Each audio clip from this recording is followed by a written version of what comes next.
부여하신 사랑의 이름으로 라는 제목으로 함께 말씀을 나눠보도록 하겠습니다. 저희가 이제 고린도후서의 말씀을 계속 살펴보면서 사실 이제 8장과 9장의 말씀은 헌금에 대한 연보에 대한 이야기를 주로 하고 있습니다. 그런데 사도 바울은 이 헌금에 대한 이야기를 하나님의 은혜에 대한 이야기로 지금 해석해서 이야기를 함께 나누고 있는 거죠. 그러니까 사랑에 대한 반응으로, 하나님의 은혜에 대한 반응으로 지금 연보를 이야기를 해주고 있는 거예요. 우리가 사랑하는 사람과의 관계 안에서 우리는 좀 이렇게 친해지다 보면, 또 가까워지다 보면, 또 부부 사이가 되면, 또 뭐 친구 사이가 되다 보면, 가까운 사이가 되면 이전에는 조심하던 것들, 그냥 함부로 이야기하지 않고 넘어가던 것들도 쉽게 이야기를 하게 되는 경향들이 있어요. 그러니까 가까운 사이에서 오히려 더 쉽게 이야기하는 경향들이 있죠. 그리고 쉽게 판단하게 되는 경우들도 있는 것 같아요. 내가 볼 때 충분히 할 수 있는데, 혹은 내가 볼 때 하지 않았어야 되는데 라는 것들을 다른 사람들과는 어떤 좀 거리감이 있다 보니까 예의를 갖추고 이건 좀 돌려서 이야기한다든지, 이야기를 하지 않는다든지, 참는다든지 이렇게 하는데, 좀 가까워지면 우리가 말실수를 좀 하게 되거나 서로를 향해서 좀 판단하는 것들이 더 기준이 강해지는 것 같아요. 그래서 부부 사이에서는 특별히 더 그런 부분들이 강해지는 경우들이 있는데, 그게 뭐 여러 가지 이유가 있지만 상대방을 나라고 느끼기 때문에라고 한다고 그래요. 그러니까 상대방을 바라볼 때 부부 사이에서 상대방이 이게 한 몸인 것처럼, 그러니까 나를 생각하는 것처럼 상대방을 보는데, 내가 하는 것처럼 그 사람이 하지 않으니까 그거에 대해서 이상하게 느끼고 더 강한 어떤 이렇게 이야기가 나오게 된다고도 하더라고요. 그런데 우리가 사랑 안에서, 참 사랑 안에서 바라본다는 것은 내가 생각할 수 있는 것을 그 사람도 생각할 수 있다고 믿어주는 거죠. 그리고 내가 하려고 하는 것도 그가 할 수 있다는 것을 믿어줄 수 있어야 하는 것이 진짜 사랑의 관계 안에서 우리가 이루어져 간다라고 할 수 있습니다. 지금 사도 바울도 이 고린도 교회와의 관계 안에서 계속 이야기를 진행하고 있죠.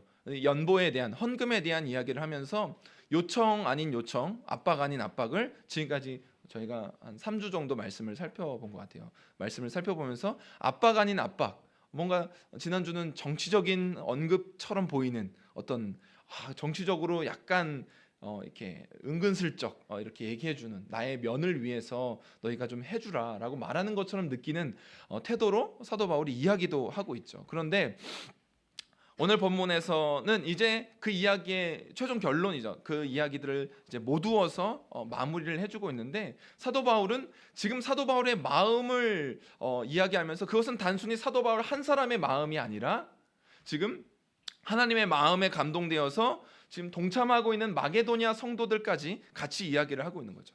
그러니까 그래서 하나님의 마음에 우리가 동참하고 있습니다. 내가 그냥 나 개인을 위한 것이 아닙니다 라는 이야기들을 하고 있는 거예요. 그런데 사도 바울은 지금 고린도 교회를 향해서, 그런데 내가 생각하고 있는 것을 너희들도 동일하게 할 수 있다라는 것을 지금 말해주고 있는 거죠. 그러니까 사랑의 관계 안에서 왜 너는 못해? 왜 안 하려고 해? 너희들이 먼저 시작한 거잖아. 그런데 왜 중간에 멈췄어? 라고 은근슬쩍 압박하는 것처럼 보였지만, 결국 그들은 사도 바울이 지금 하나님의 나라에 대한 꿈을 가지고, 또 하나님이 주신 마음을 가지고 헌신하고자 하는 그 태도들을 고린도 교회의 성도들도 얼마든지 할 수 있다는 것을 염두하고 그 사랑의 관계 가운데서 이야기를 해가고 있는 거죠.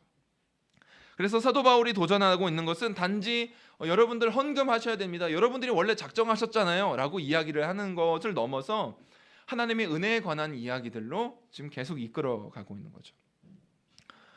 우리는 하나님의 풍성하신 사랑으로 말미암아 부요하게 되었고 넉넉하게 되었습니다. 그래서 그가 우리의 가난을 가져가시고 그의 부요하심으로 우리를 부요케 하셨습니다 라는 이야기들을 계속 해주고 있는 거예요. 그래서 사실 7장에서도 예수 그리스도에 대한 이야기를 하면서, 그가 우리를 위하여, 우리를 대신하여 가난하게 되심은 그의 부요하심으로 말미암아 너희를 부요하게 하려 하십니다 라고 말씀을 하고 있는 거죠. 그러니까 이런 모든 내용들이 결국엔 하나님의 은혜에 대한 이야기들로 진행할 수밖에 없다는 것을 말하고 있는 거죠.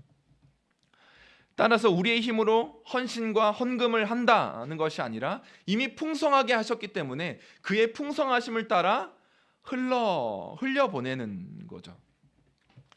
우리에게 이미 충분한 사랑이 있다는 것을 세상은 의식하지 못하도록 사실 계속 우리를 조장하고 이렇게 강요하죠.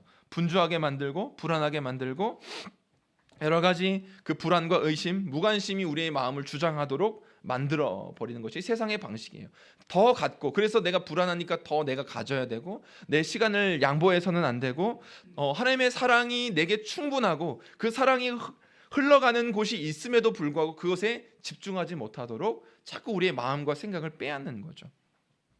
사도 바울도 그래서 계속 이야기를 하는 거예요. 헌금에 대한 이야기를 하기 위해서 돈 이야기 이런 이야기를 하는 게 아니라 우리 안에 넘치는 주의 은혜의 보고 그 보물창고를 발견해야 한다라는 거죠. 하나님의 사랑으로 가득한 그 사건들이 우리 가운데 켜켜이 쌓여 있다는 것을 지금 말해주고 있는 거예요. 여러분들이 얼마나 많은 은혜를 받고 있습니까? 라는 것들을 이야기를 하는 거죠. 그의 은혜의 손길이 나를 붙들고 있다는 것을 깨달을 때 우리 또한 주님의 사랑으로 은혜로 말미암아 손을 내밀 수 있다고 이야기를 하는 거예요. 8절 말씀 우리 다시 한번 읽어보도록 하겠습니다. 8절 말씀입니다.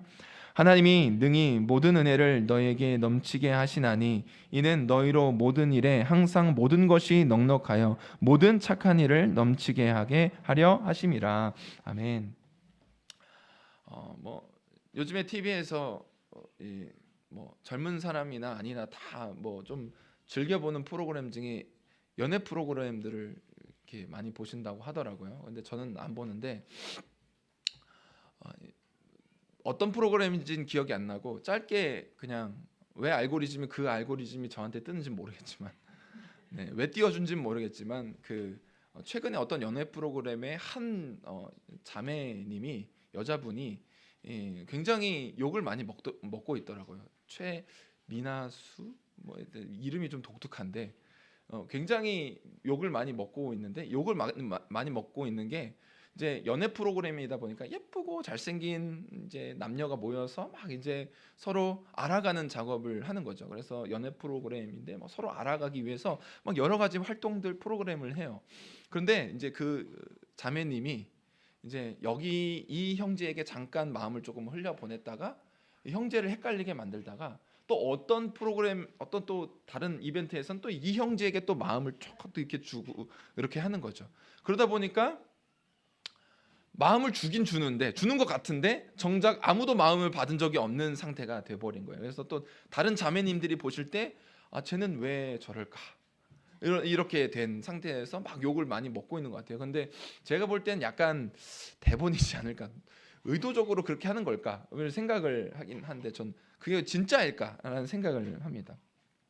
그런데 지금 마음을 주지 않아요. 여기도 안 주고 저기도 주는 것 같은데 결국에는 아무도 받은 적이 없어서 다른 남자들 형제들도 상처를 받는 거죠. 나한테 이렇게 막 마음을 주는 것 같았었는데 저 형제한테 가서 또 마음을 주는 것 같으니까 뭐야 이렇게 되고, 또 이 형제한테 주는 것 같았는데 또 다른 형제한테 가서 또 마음을 주는 것 같으니까 늘 배신을 당하는 것 같은 상태가 되는 거죠.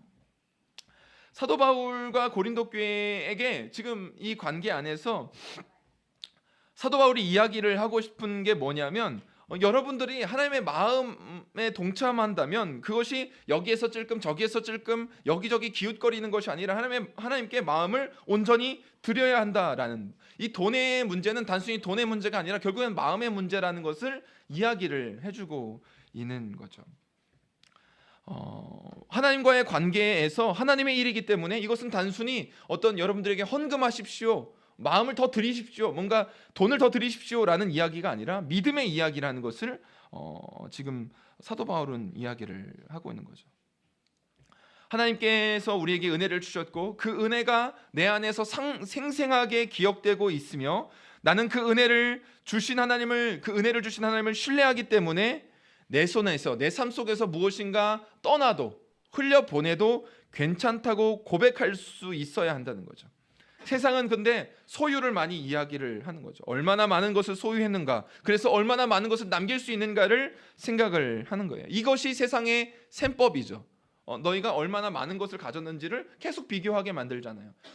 누구는 이만큼의 어떤 자산, 이만큼의 어떤 뭐 좋은 자동차, 어떤 뭐 아파트, 이런 것들로 급을 나누고 나는 이만큼을 가졌고 이만큼을 소유하고 있다. 라는 것을 계속 비교하게 만들어서 결국에는 여기저기서 우리의 마음을 혼동하게끔 만드는 거죠. 하나님께 우리의 전심을 드리지 못하도록 만드는 거예요. 그러니까 결국엔 어느 곳 하나도 마음을 두지 않은 상태가 되는 거죠. 그런데 하나님의 셈법은 다르죠. 하나님을 얼마나 신뢰하느냐로 계산을 하시는 분이세요. 그러니까 다른 것으로 계산하지 않죠. 얼마나 많이 드렸냐, 얼마나 많은 시간을 헌신했느냐 여부, 얼마나 적게 드렸냐 보다 더 핵심은 하나님을 얼마나 신뢰하느냐라는 거죠. 우리가 우리의 마음의 문제를 다루시는 거예요. 그래서 지난주에도 말씀을 드렸지만 과부의 두렙돈을 보시면서 예수님은 가장 많이 넣었다고 말씀하셨어요. 두렙돈은 굉장히 적은 액수죠. 액수로 보면 가장 적은 것이지만 예수님은 그 과부의 마음을 보셨죠. 마음을 보시고 액수가 커서가 아니라 하나님을 신뢰하는 마음이 컸기 때문에 그가 가장 많이 드렸다고 말씀을 하는 거죠. 우리가 솔직하게 말하면 사실 사랑하게 되고 신뢰하게 되면 더 많이 드리게 되는 것이 자연스러워요. 하나님께도 그렇고 우리가 사람과 사람 사이에서도 그래요. 여러분 우리가 지난주에도 말씀을 드렸지만 이렇게 부자인 동네와 좀 가난한 동네에서 구걸을 했을 때 공감력에 따라서 더 많은 이제 재정적 도움을 받았다라는 이야기들을 드렸는데 우리가 사람과 사람을 알아갈 때도 썸 탄다고 하죠. 전 썸 탄다는 얘기를 별로 좋아하진 않는데 알아가는 관계에서 서로 알아갈 때는 적당히 어떤 거리감이 있기 때문에 내 시간도 내 어떤 열정도 그만큼 들이지 않을 때가 있어요.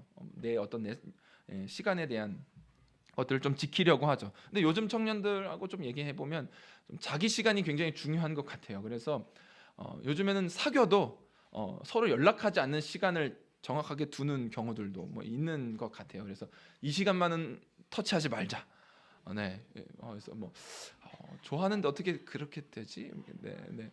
이렇게 중요하긴 한데 나중 결혼하게 되면 이제 자기 시간이 없으니까 이렇게 자기 시간을 확보해 두는 건 굉장히 중요한데 좋아하는 마음이 커지면 그런 것들을 좀 압도하는 것 같아요. 저는 또 기분파에 가깝기 때문에 제가 이제 좋아하는 이제 저희 앉아 계신데 뒤에 연애할 때도 이제 저희 사모님께서 이제 서울에 계시니까 공부하느라고 서울에 있으면 이제 제가 학교를 용인으로 들어가야 되는데 천안에서 용인으로 직접 가지 않고 서울에 공부하는 이제 저 자매님을 보러 서울역까지 가서 노량진에서 점심을 먹고 한 끼 잠깐 1시간을 위해서 한 3시간을 4시간을 돌아서 가는 거죠. 1시간 보려고. 그래서 보고 가고 그 짬내서 보려고 그렇게 힘들게 어렵게 갔다가 잠깐 그 노량진 그 컵밥 같이 먹으면서 그냥 정신없이 그 수많은 고시생이 있는 곳에서 컵밥 먹고 그냥 이렇게 하는 시간들이 너무 좋은 거죠. 그 기꺼이 할 열정이 있는 거죠. 그 시간 사실 거의 대부분 힘들거든요. 왜냐면 제가 기차를 타고 왔다가 제가 기차가 안 친숙해서 늘 지하철 타고 다녔거든요. 그럼 서울역까지 지하철 타고 가면 이미 도착하면 진이 빠져요. 근데 볼 생각에 힘이 나는 거죠. 그래서 기꺼이 시간과 열정을 들여서 보고 만나고 잠깐 1시간 만나고 또 공부해야 되니까 제가 시간을 많이 뺏을 수 없으니까 보내드리고 한 2시간 길게 봐야 2시간이죠. 보고 이제 제 갈 길 가는 거죠. 근데 저는 이제 그러면 사당으로 가서 사당에 8시 저녁 8시에 학교 들어가는 버스가 있어요. 용인으로.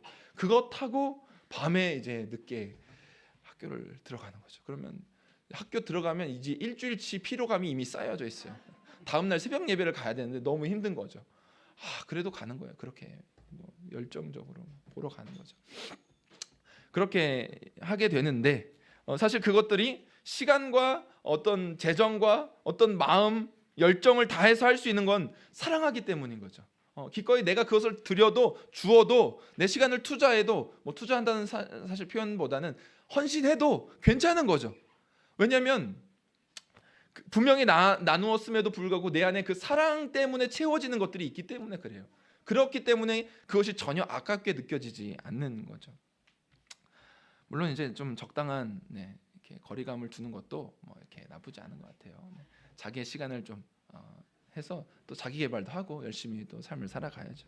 근데 어쨌든 사람끼리도 그런 것처럼 서로 사람끼리 마음이 풍성해지는 것이 우리가 사랑할 때 더 행복하다는 것을 느끼게 되는 거죠.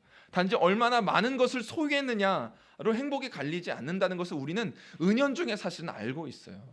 얼마나 많은 것을 내가 갖고 있느냐로 내 행복이 결정되지 않는다는 것을 알아요. 그런데 세상은 자꾸 그리고 자주 우리를 속이기 때문에 우리는 우리가 무엇을 가졌지, 무엇을 못 가졌지로 우리의 행복의 여부를 판단할 때가 너무 많은 거죠. 오히려 진짜 기쁨, 진짜 풍성함이 무엇인지 사랑의 관계 가운데 깨닫게 되면 오히려 그것을 잃고 싶지 않은 거죠. 사랑을 잃고 싶지 않은 거죠. 사랑 안에 나를 풍성하게 채우는 것을 잃고 싶지가 않은 거예요. 그래서 사랑하는 것에 헌신하게 되고 헌신하는 것을 기쁨으로 여기게 되는 거죠. 그래서 신기하게도 내어 주어도 많이 드려도 채우시는 하나님을 우리는 하나님과의 사랑의 관계 가운데 경험할 수 있게 되는 거예요. 없어도 사랑으로 배부르게 되고 나눌 수 있어서 기뻐지는 거죠. 그리고 무엇보다도 가장 큰 열매, 지난주에도 말씀드렸지만 가장 큰 추수는 그렇게 기쁨으로 드릴 수 있는 나를 거두는 거죠. 내 존재 자체가 가장 큰 추수죠. 그래서 이런 나눔의 기쁨을 아는 존재로 그리스도와의 관계 안에서 하나님과의 관계 안에서 기꺼이 그분께 헌신함이 내게 행복이 되는 존재로 바뀌어가는 것이 가장 큰 복인 거죠. 이것이 부요함을 발견하는 것이에요. 하나님이 채우십니다. 하나님은 반드시 채우신다는 것을 우리는 믿어야 하는 거죠. 헌신하고 드리는 자들에게 주시는 은혜라는 것을 우리는 기억해야 합니다. 9절과 10절 말씀 같이 읽겠습니다. 기록된 바 그가 흩어 가난한 자들에게 주었으니 그의 의가 영원토록 있느니라 함과 같으니라. 심는 자에게 씨와 먹을 양식을 주시는 이가 너희 심을 것을 주사 풍성하게 하시고 너희 의의 열매를 더하게 하시리니. 아멘. 우리가 보장되어 있는 무엇과 보장되어 있지 않은 무엇 사이에서 하나님의 뜻을 분별하면서 삶을 살아갈 때가 많이 있습니다. 종종 있죠. 저도 이제 개척을 하기 전에 말씀도 드렸습니다만 그때 당시에 사실은 딱 개척에 대한 이제 말씀을 전할 수 있는 이제 돌아가면서 최현석 목사님이 이제 안식월을 가지시면서 이제 부목사들에게 설교의 기회를 한 번씩 주셨을 때 첫 번째 타자가 가나다 순서였기 때문에 저였거든요. 근데 이제 그동안은 한 번도 안 서본 자리에서 또 서야 되는데 더군다나 이제 제가 그런 걸 굉장히 힘들어하는 사람인데 단지 가나다 순이라는 이유로 물론 짬밥 순으로 했어도 제가 먼저긴 합니다만은 그래도 이렇게 제일 먼저 서야 된다는 부담감을 가지고 있었는데 그 한 주간 상간에 이제 개척에 대한 말씀을 드려야 되겠다. 꿈꿉시다라는 이야기를 하려고 준비를 하는데 이제 연락이 온 거죠.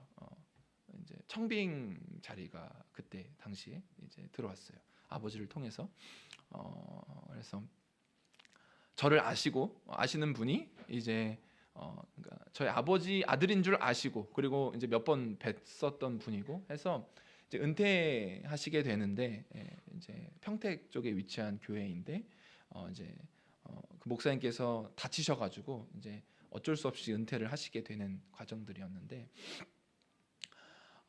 이제 뭐 건축도 하셨고 최근에 건축도 하셨고 뭐 이렇게 열심히 목회를 하셔서 그래도 교회 빚이 없는 상태로 열심히 지금 목회를 하신 상태였어요. 그리고 성도님들도 조금 시골이긴 하지만 막 이제 평택 개발되는 지역에서 한 1점 뭐 몇 킬로밖에 떨어지지 않은 교회였고 굉장히 뭐 나름대로 뭐 아버지로서는 거기에 갔으면 좋겠다. 개척하지 말고 너무 이제 뭐 재정적으로도 당장은 힘들 정도는 아니니까 괜찮다. 뭐 성도님들이 많은 건 아니었지만 그래도 괜찮을 수 있다, 안정적이다라고 이야기도 하시고 아버지 입장으로서는 거기에 갔으면 좋겠는 거예요. 그래서 막 전화를 계속 이제 처음에 거기 이렇게 연락이 왔다, 너를 지목했다, 왔으면 좋겠다, 말씀하신다 이렇게 얘기를 하시더라고요. 그래서 뭐 감사한데 그때 이제 개척에 대한 말씀을 같이 막 나누려고 준비하던 때니까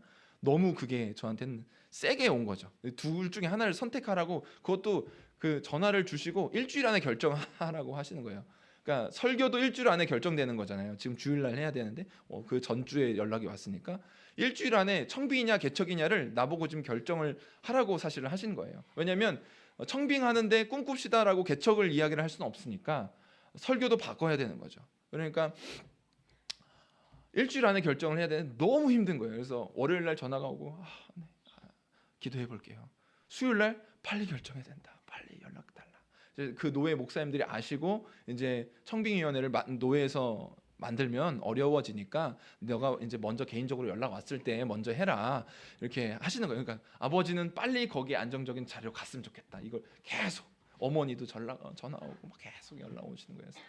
근데 결국에는 제가 이제 금요일날 저녁에 연락을 드렸어요. 저는 개척을 하겠습니다. 거기 가지 않겠습니다. 이렇게 말씀을 드렸어요. 뭐 제가 뭐 잘나서가 아니라 사실은 제 안에서 이렇게 그 말씀을 준비하면서 하나님이 꿈꾸시는 일들을 내가 더 해보고 싶다.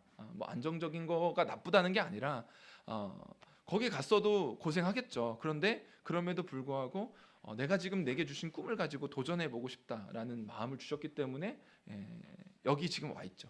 그러니까 저를 여기서 그래서 만나게 된 분들도 있어요. 너무 감사하죠. 사실 우리가 우리의 삶 속에서 이런 일들은 계속 일어나죠. 보장되어 있는 무엇과 보장되어 있지 않은 무엇 사이에서 하나님의 뜻을 분별해서 선택하는 우리의 삶의 자리들이 있어요. 그런데 결국 핵심은 하나님의 뜻으로 움직이는 거죠. 그러니까 하나님의 뜻이면 조건이 되든 안 되든 가는 거죠. 그런데 하나님의 뜻이 아니면 조건이 충분해도 가지 않는 거죠. 그것이 우리 가운데 하나님의 뜻으로 행동하는 거예요. 결국 이것은 무엇으로 보는가의 문제인 거죠. 사실 민수기에 보면 정탐꾼들이 가나안 땅을 둘러보게 되죠. 근데 가나안 땅을 둘러봤을 때 의견들이 나뉘어요. 10명은 와 거기 탐스러운 거 있지만 두려운 거대한 이 거인들이 있고 장대한 거인들이 있고 높은 성읍들이 있다. 우리는 거기에 비하면 메뚜기다 이런 이야기를 하는 거죠. 그런데 두 사람 여호수아와 갈렙은 싸우자라고 이야기를 해요. 그들은 우리의 밥이다라고 이야기를 합니다. 하나님께서 과연 주신 땅이다라고 말씀을 합니다. 그런데 그것은 무엇을 보느냐의 문제가 아니에요. 뭐 여호수아와 갈렙은 거기 주렁주렁 맺힌 포도송이를 보고 막 젖과 꿀이 흐르는 땅이다라는 것을 봤기 때문에 가자라고 이야기를 하는 게 아니라 사실은 무엇으로 보느냐의 문제죠.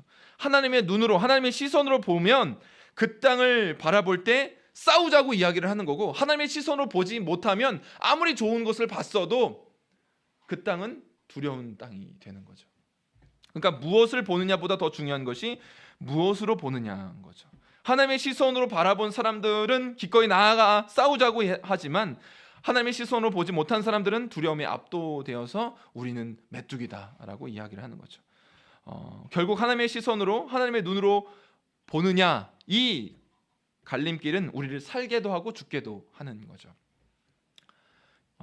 결국 이스라엘 백성들은 다수의 목소리에 귀를 기울여서 두려움에, 의심에 귀를 기울인 거죠. 사실은 두려움에 귀를 기울여서 하나님의 뜻을 따르지 않죠.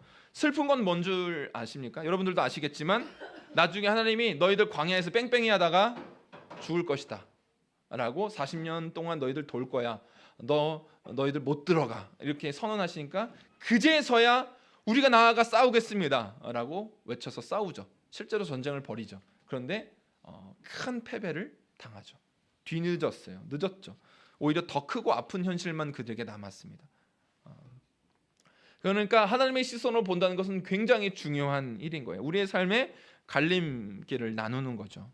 사느냐 죽느냐의 문제인 것이에요. 하나님이 우리에게 주고 계시며 풍성하게 하신다는 사실, 그 은혜의 현실을 바라보는 자들에게 하나님은 반드시 채우심을 믿고 조건이 채워지지 않아도 믿음으로 드릴 수 있어야 하는 거죠. 그래서 하나님은 우리 가운데 의의 열매를 거두게 하시는 거예요. 하나님을 믿는 자들에게 거두게 하시는 거죠. 마게도냐 성도들이 그랬잖아요. 힘에 지나도록 자신들이 가난하지만 여전히 그들에게서 나올 수 없는 풍성한 연보를, 헌금을 드렸어요. 고린도 교회의 성도들이 우리가 헌금하겠습니다라는 얘기를 듣고 믿음의 도전을 받아서 열정으로 일어나서 하나님께 믿음으로 드렸어요. 그래서 그들에게 보게 하신 거죠. 하나님의 은혜의 일들을 보게 하신 거죠. 바로 우리가 할 수 없었던 영역들을 하게 하시는 것을 보게 하는 거죠. 이것이 의의 열매예요. 하나님이 하게 하셨다는 것, 하나님이 하셨다는 것이 바로 그 현실 자체가 의의 열매죠. 하나님이 보게 하시는 거죠. 옳은 길로 순종했을 때 거두게 하신 기쁨과 감사가 하나님이 하신 결과예요. 우리도 그럴 때 있지 않습니까? 이게 맞나 저게 맞나, 이게 둘 다 하나님의 뜻인 것 같기도 하면서 아닌 것 같기도 하고 도통 알 수 없을 때가 있어요. 그런데 그 선택의 기로에서 결정을 내리고 나아갔어요. 그런데 그것이 옳았다는 것을 확인하게 될 때 우리는 기쁜 거죠. 이것이 틀리지 않았어, 내 선택이 틀리지 않았어 라는 것을 확인하게 될 때 우리는 기쁜 거죠. 우리가 어렵고 힘든 현실들 속에서 하나님이 끝내 거두게 하시는 의의 열매는 바로 하나님이 옳다고 인정하시는 거죠. 그 길이 틀리지 않았다고 하시는 거죠. 함께 하시는 거죠. 그렇기 때문에 씨를 뿌리는 것이, 심는 것이 헛되지 않았음을 인정받게 되는 것이 바로 의의 열매를 거두게 되는 순간 보게 되는 거죠. 은혜를 기억하고 풍성하시고 넉넉하신 사랑으로 행한다는 것, 여기에 우리의 보장이 있는 것이죠. 그러니까 우리가 드리니까 되고 우리가 드리지 않으니까 안 되고가 단순 논리가 아니라 결국 하나님 뜻 안에서 순종하려고 하다 보니까 하나님이 이루셨구나를 볼 때 그것이 우리 가운데 의의 열매가 되는 거죠. 그게 크고 작은 일에 상관없이 그렇습니다. 그래서 순종한다는 것은 어려우면서도 순종할 때 이루어지는 놀라운 하나님의 역사를 보게 될 때 쉬운 것이 되기도 하는 거죠. 내 안에 어떤 것을 하나님의 뜻대로 드릴 때, 그것이 뭐 돈일 수도 있고 재정일 수도 있고 시간일 수도 있고 계획일 수도 있고 내 안에 어떤 욕망들일 수도 있어요. 그런데 그것들을 드릴 때 비로소 벌어지는 일들은 내가 붙들고 있을 때 내게서 나올 수 없는, 나라는 한계에 갇혀 있던 것들이 하나님의 수준으로 끌어올려지는 것을 우리가 보게 되는 거죠. 그러니까 나는 1만큼 가지고 있어서 내가 할 수 있는 것은 1만큼 할 수밖에 없는데 그 1만큼을 하나님께서 받으셔서 하나님께 순종했을 때 그게 100이 되고 만이 되는 것을 우리는 보게 되는 거죠. 하나님의 수준에서 붙들릴 때, 하나님께 순종할 때 그런 일들이 일어나게 되는 것을 보는 거예요. 그것이 하나님 나라의 확장 방식이죠. 그렇기 때문에 하나님 나라에서는 결코 작은 일이 없어요. 우리의 작은 것도 하나님의 손에 붙들리면 하나님의 수준이 되기 때문에 그렇죠. 우리의 작은 헌신도, 우리의 작은 뭐 재정적인 헌신, 뭐 시간의 헌신, 뭐 여러 가지가 되든 가정에, 교회에 우리가 헌신하는 그 일들이 결코 작은 것일 수 없는 게, 믿음으로 드리는 모든 것들은 하나님 수준으로 끌어올려지기 때문에 그렇습니다. 그렇기 때문에 그것은 반드시 큰 일이 되는 거죠.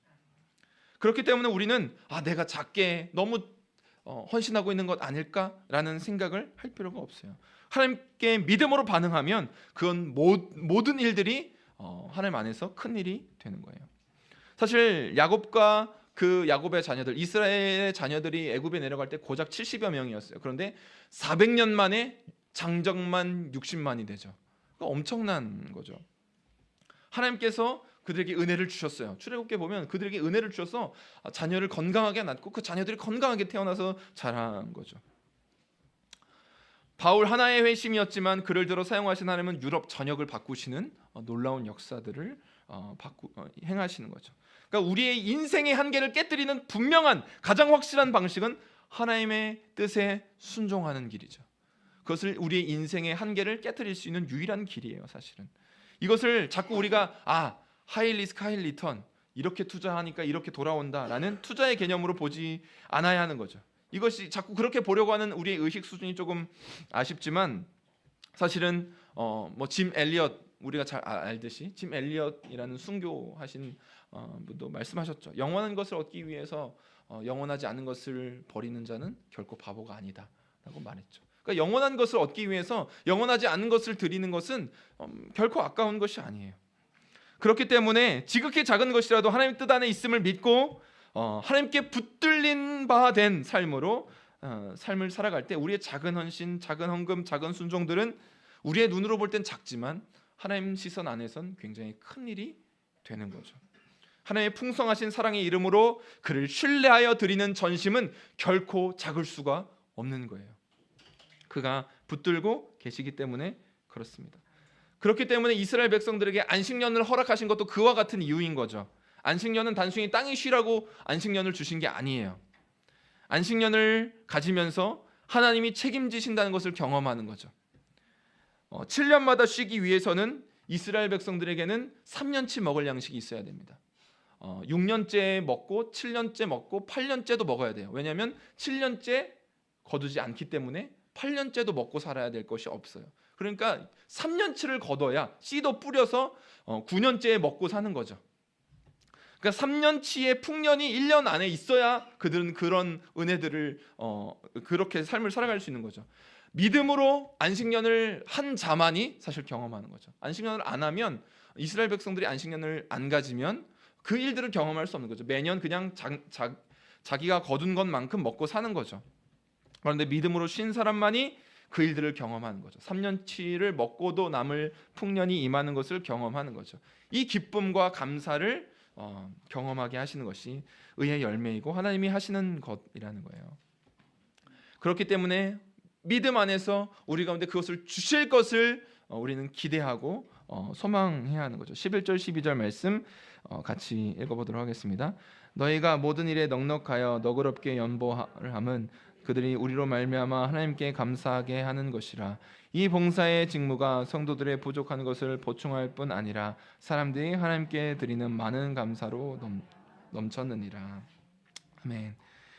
바로 하나님께서 행하심으로 말미암아 우리가 안에 이 기쁨과 감사를 넘치게 하시는 거죠.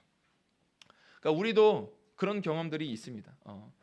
내 작은 헌신으로 그 사람이 살아나는 것을 보게 되는 경험.